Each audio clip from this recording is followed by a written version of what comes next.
নবী সাল্লাল্লাহু আলাইহি ওয়াসাল্লাম কাবা ঘরে নামাজ পড়ছেন। আবু জেহেল নাম শুনেছেন?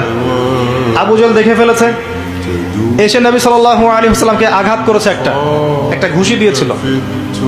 আল্লাহ রাসূল সাল্লাল্লাহু আলাইহি ওয়াসাল্লাম কিচ্ছু বলেন নাই।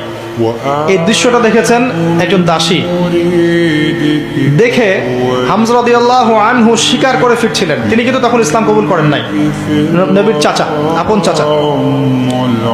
হামজা রাদিয়াল্লাহু আনহু আসছেন, তাকে বলছে ইয়া আবু আমারা, ইয়া আবা আমারা, হে হামজা, তার উপনাম ছিল এটা। তুমি যদি দেখতে কিভাবে আবুল হাকাম ইবনে হিশাম মানে আবু জেহেল তোমার ভাতিজাকে গালি দিয়েছে, আঘাত করেছে। হামজা রাদিয়াল্লাহু আনহু বললেন আওয়া ফাআলা হাদা, সত্যি কি সেই কাজটা করেছে?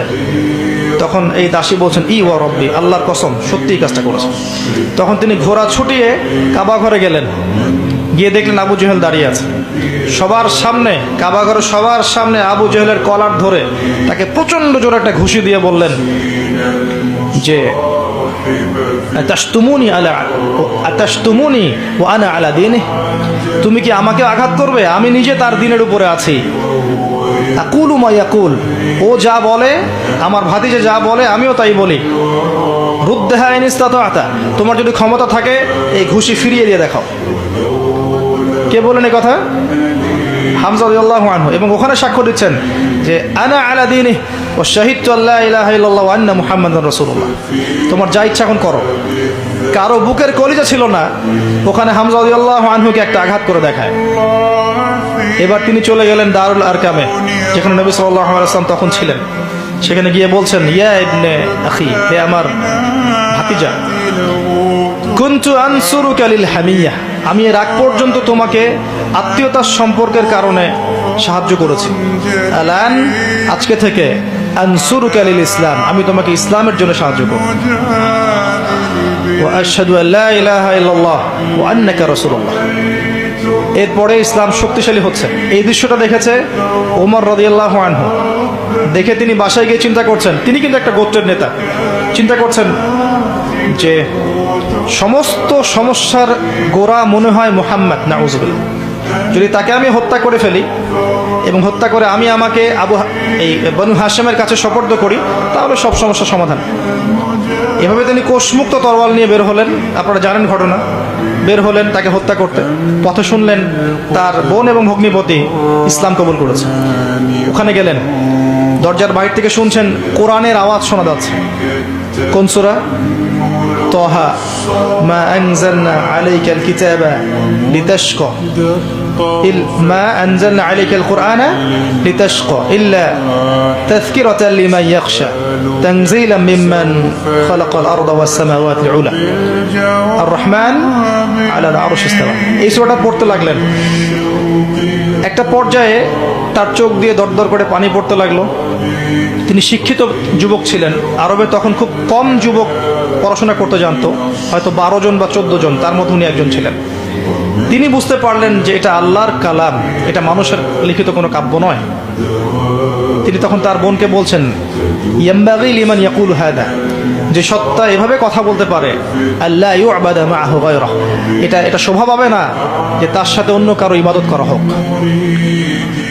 খুজুনি ইলা রাসূলিল্লাহি ওয়া আসহাবিহি, আমাকে আল্লাহ রাসূল এবং তার সাহাবীদের কাছে নিয়ে চলো। আযহাবু ইলাইহি ওয়া আসলিমু, আমি সেখানে যাব এবং ইসলাম কবুল করব। তাকে নিয়ে যাওয়া হলো। হামজা রাদিয়াল্লাহু আনহু দেখলেন কোষমুক্ত তরোয়াল নিয়ে তিনি বাইরে, তাকে ভিতরে ঢুকালেন। ঢুকিয়ে বললেন যে আলা তানতাহি হাত্তা ইউনজিলাল্লাহু বিকা কারিয়া, তুমি কি ততদিন পর্যন্ত শান্ত হবে না যতক্ষণ আল্লাহ পাক তোমার উপরে কোনো শাস্তি নাজিল না করছেন? রাসূল সাল্লাল্লাহু আলাইহি ওয়াসাল্লাম তাকে ছাড়তে বললেন। তিনি আসলেন। আমাদের নবীজি কিন্তু আগেই দোয়া করেছিলেন, আল্লাহ দুইজন ব্যক্তির মধ্যে একজনকে আল্লাহ তুমি হেদায়েত দাও, দিয়ে ইসলামকে শক্তিশালী করো, হয় আবু জেহেল, আবুল হাকাম ইবনে হিশাম, অথবা ওমর ইবনে খাত্তাব। ওমর রাদিয়াল্লাহু আনহু স্বচ্ছ সাদা মনের মানুষ ছিলেন, পবিত্র মনের মানুষ, ফ্রেশ। সত্য হলো সত্য, মিথ্যা হলো মিথ্যা, কোনো টালবাহানা নাই। আল্লাহ পাক তাকে কবুল করলেন। তিনি নবী সাল্লাল্লাহু আলাইহি ওয়াসাল্লামের সামনে দাঁড়িয়ে বললেন ইয়া রাসূলুল্লাহ, হে আল্লাহর রাসূল সাল্লাল্লাহু আলাইহি ওয়াসাল্লাম, জিতুকা উমিনু বিল্লাহি ওয়া রাসূলিহি, আমি আল্লাহ এবং তার রাসূলের প্রতি ঈমানদার হয়ে এখানে এসেছি। ওয়া বিমা জি'তা বিহি মিন ইনদিল্লাহ, এবং আপনি আল্লাহর পক্ষ থেকে যা নিয়ে এসেছেন তার প্রতি ঈমানদার হয়ে এখানে এসেছি। আশহাদু আল্লা ইলাহা ইল্লাল্লাহ ওয়া আন্নাকা রাসূলুল্লাহ, আমি সাক্ষ্য দিচ্ছি আল্লাহ ছাড়া কোনো মাবুদ নেই এবং আপনি আল্লাহর রাসূল। এরপরে তিনি এক একজন মক্কার বড় বড় কাফেরের বাসায় গিয়ে নক করতে লাগলেন, তোমরা কি জেনেছো? আল আলিম চান্নি কাদ আসলাম, তুমি কি জেনেছো আমি ইসলাম কবুল করেছি? আবু জাহেলের বাসা একবার, উতবার বাসা একবার, সাইবাইদের বাসা একবার, ওয়ালিদ বিন মুগিরার বাসা একবার, সবার বাসা একবার করে গিয়ে বলছেন, শুনেছো আমি ইসলাম কবুল করেছি? সবার মুখে তখন ভয়ে, ওমর ইসলাম কবুল করলে তো সমস্যা। কাবা ঘরের সবার সামনে দাঁড়িয়ে ডাকছেন, ইয়া আইয়ুহান নাস ই'লামু আন্নী কাদ আসলামতু, হে মানব জাতি জেনে রাখো আমি ইসলাম কবুল করেছি। ওয়া কাদ শাহিদতু আল্লা ইলাহা ইল্লাল্লাহ ওয়া আন্না মুহাম্মাদান আবদুহু ওয়া রাসূলুহু। এরপরে তাকে মারা শুরু হলো, 10 জন মিলে তার সাথে পারছে না। একটা পর্যায়ে আদি গোত্রের একজন এসে এই লড়াই থামালো। থামি ওমর রাদিয়াল্লাহু আনহুকে বলছেন, আফালা কুনতা কাতামত, হে ওমর তুমি কি চুপ করে থাকতে পারতে না? ইসলাম কবুল করেছো তো কি হয়েছে, চুপচাপ থাকতে, নিজের দিন নিয়ে পালন করতে। এইভাবে সবার সামনে পাবলিকলি বলে মার খাওয়ার কি দরকার ছিল? তখন ওমর রাদিয়াল্লাহু আনহু বলছেন, ওয়াল্লাহি আল্লাহর কসম করে বলছি, লা উফাররিকান্নাল হাক্কা মিনাল বাতিল, আমি অবশ্যই সত্য এবং মিথ্যাকে আলাদা করে দিব। কামা ফাররাকাল্লাহু বাইনাল লাইলি ওয়ান নাহার, যেমন করে আল্লাহ রাব্বুল আলামিন রাত এবং দিনকে আলাদা করে দেন।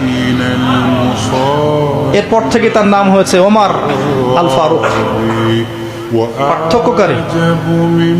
এই হামজা এবং ওমর রাদিয়াল্লাহু আনহুমা তাদের ইসলাম কবুল করার পর ইসলামটা শক্তিশালী হওয়া শুরু করলো, দাওয়াত আরো বেশি বেশি ছড়িয়ে পড়লো। যত দাওয়াত ছড়িয়ে পড়ছিল অত্যাচারও তত বাড়ছিল। জুলুম, অর্থনৈতিক বয়কট হোক, সামাজিক নির্যাতন, শারীরিক নির্যাতন, মানসিক নির্যাতন, টর্চার বাড়তে লাগলো। বাড়তে বাড়তে এমন একটা পর্যায়ে চলে গেল যে দুর্বল সাহাবীদেরকে তারা অত্যাচার করা শুরু করলো। সুমাইয়া, তার হাজবেন্ড, তারপরে তার সন্তান বেলাল আল হাবাশি, তাদের সবার কথা আপনারা জানেন। এমনকি উসমান রাদিয়াল্লাহু আনহুকেও নির্যাতন করা হয়েছে, আবু বকর সিদ্দিক রাদিয়াল্লাহু আনহুকেও নির্যাতন করা হয়েছে, কেউ বাদ যায়নি। এক পর্যায়ে নবী সাল্লাল্লাহু আলাইহি ওয়াসাল্লামের কাছে এসে সবাই শিকায়াত করতে লাগলো, ইয়া রাসূলুল্লাহ আপনি দোয়া করেন যেন আল্লাহ পাক এই জালেমদেরকে ধ্বংস করে দেন। নবীজি তখনও বলছেন, শোনো নিঃসন্দেহে এই দিন মাশরিক মাগরিব পর্যন্ত পৌঁছে যাবে, ওয়ালাকিন্নাকুম তাস্তাজিলুন, কিন্তু তোমরা খুব তাড়াহুড়া করছো। এত নির্যাতন সহ্য করার পরেও নবীজি বলছেন তোমরা তাড়াহুড়া করছো, আর আমরা দিনের জন্য কি করেছি? খালি ফেসবুকে আর ইউটিউবে বসে বসে কিবোর্ড মুজাহিদ হতে পারলেই সব হয়? মাঠে এসে কাজ করে তারপর দেখাও কত বড় কলিজ আছে তোমার। সমকালীন বিশ্ব নিয়ে কথা বলো, সুদ নিয়ে কথা বলো, রিবা নিয়ে কথা বলো, জিনা নিয়ে কথা বলো, জায়নিস্ট মুভমেন্ট নিয়ে কথা বলো, ইসরায়েলের এগেনস্টে কথা বলে দেখাও, পশ্চিমাদের এগেনস্টে কথা বলে দেখাও, তাগুত নিয়ে কথা বলে দেখাও, আল্লাহর জমিন আল্লাহর দিন প্রতিষ্ঠা নিয়ে কথা বলে দেখাও, এবং বলার পরে যে ফলাফল আসবে সেই ফলাফলটা ভোগ করে স্বীকার করে জমিনে থেকে দেখাও। তারপর দেখা যাবে কত বড় বক্তা হয়েছে, আর কত বড় দায়ী হয়েছে, কত বড় আলেম হয়েছে। এরপরে নবী সাল্লাল্লাহু আলাইহি ওয়াসাল্লাম বললেন দুর্বল সাহাবীদেরকে হিজরত করে চলে যেতে। কোথায়? হাবাশায়, আবিসিনিয়ায়। আবিসিনিয়া এখন কোথায় কে বলতে পারবেন? জি শুকরিয়া, ইথিওপিয়া। মাশাআল্লাহ, ইথিওপিয়ার পাশে ইরিত্রিয়ার একটা জায়গা আছে, দেখেছেন? ইরিত্রিয়ায় ছিল এই হাবাশা। সেখানকার একজন বাদশা ছিল, তার নাম নাজাশী। সে কিন্তু মুসলিম ছিল না, খ্রিস্টান ছিল। আজকের পশ্চিমা বিশ্বের সমস্ত খ্রিস্টানদের জন্য সে রোল মডেল। একজন খ্রিস্টান বাদশা হওয়া সত্ত্বেও তিনি মুসলিম রিফিউজিদেরকে সেখানে আশ্রয় দিয়েছিলেন। নবীজি তার সম্পর্কে বলেছেন, ওই হাবাশায় একজন খ্রিস্টান বাদশা আছে যার রাজ্যে কেউ জুলুমের শিকার হয় না। একজন খ্রিস্টান সম্পর্কে তিনি মন্তব্য করেছিলেন। আর এখনকার জুলুমের কেন্দ্রস্থল হচ্ছে এরা। কোথায় বাদশা নাজাশী মুসলিমদেরকে আশ্রয় দিচ্ছে, আর কোথায় এদেরকে দেখেন সারা মুসলিম বিশ্বে, মুসলিম কান্ট্রি খুঁজে খুঁজে মুসলিমদেরকে হত্যা করছে। কোনো মিল আছে? তিনি ছিলেন প্রকৃত খ্রিস্টান, তিনি পরে ইসলামও কবুল করেছিলেন, এবং নবী সাল্লাল্লাহু আলাইহি ওয়াসাল্লাম তার মৃত্যুর পর তার গায়েবানা জানাজার নামাজও পড়েছেন। ইনশাআল্লাহ তিনি জান্নাতে আছেন, আল্লাহ পাক তাকে জান্নাতবাসী করুন। তার রাজ্যে মুসলিমরা নিরাপদে ছিল, এখানে হিজরত করা হলো, অত্যাচার বাড়তে থাকলো। এদিকে মক্কায় 3 বছর মুসলিমদেরকে বয়কট করা হলো। কেউ কথা বলবে না, ব্যবসা বাণিজ্য করবে না, বিয়ে শাদী করবে না, মুসলিমদেরকে টোটালি সামাজিকভাবে বয়কট। শিয়ারে আবু তালেব নামে একটা জায়গা ছিল, সেখানে মুসলিমদেরকে গাছের ছাল পাতা খেয়ে 3 বছর থাকতে হয়েছে। 3 বছর, 3 দিন নয়, 3-3টা বছর।